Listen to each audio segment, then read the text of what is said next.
কেবল football cricket নয়, অন্যান্য খেলাধুলার প্রতিও সরকার জোর দিচ্ছে বলে জানিয়েছেন যুব ও ক্রীড়া প্রতিমন্ত্রী আমিনুল হক। আর এজন্য দেশের প্রত্যন্ত অঞ্চল থেকে মেধাবী খেলোয়াড়দের খুঁজে বের করতে কাজ করা হচ্ছে বলে জানান। নতুন করে ফুটবলে চ্যাম্পিয়ন দলের খেলোয়াড় কিস্কুর মায়ের হাতে মোবাইল ফোন তুলে দিয়ে এসব কথা বলেন মন্ত্রী। বিস্তারিত কাজী মাহিম হাসানের রিপোর্টে।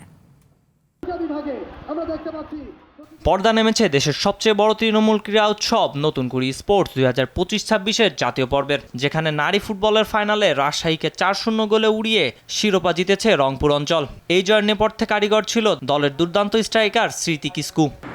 আমরা বিভাগে খেলতে গেছিলাম, চ্যাম্পিয়ন হয়েছি, তোমাকে দেখার ইচ্ছা করতেছি অনেক। কিস্কুর ইচ্ছা ছিল মায়ের জন্য একটি মোবাইল ফোনের। সেই ইচ্ছার কথা জানতে পেরে কিস্কুর মাকে নিজের বাসভবনে আমন্ত্রণ জানান যুব ও ক্রীড়া প্রতিমন্ত্রী আমিনুল হক। সৌজন্য সাক্ষাৎ শেষে কিস্কুর মায়ের হাতে তুলে দেন নতুন একটি মোবাইল ফোন। আর সেই ফোনেই ভিডিও কলে দীর্ঘ 3 মাস পর মায়ের মুখ দেখল কিস্কু। ওই প্রান্তে মেয়ের মুখ দেখে আবেগাপ্লুত হয়ে পড়ে মাও।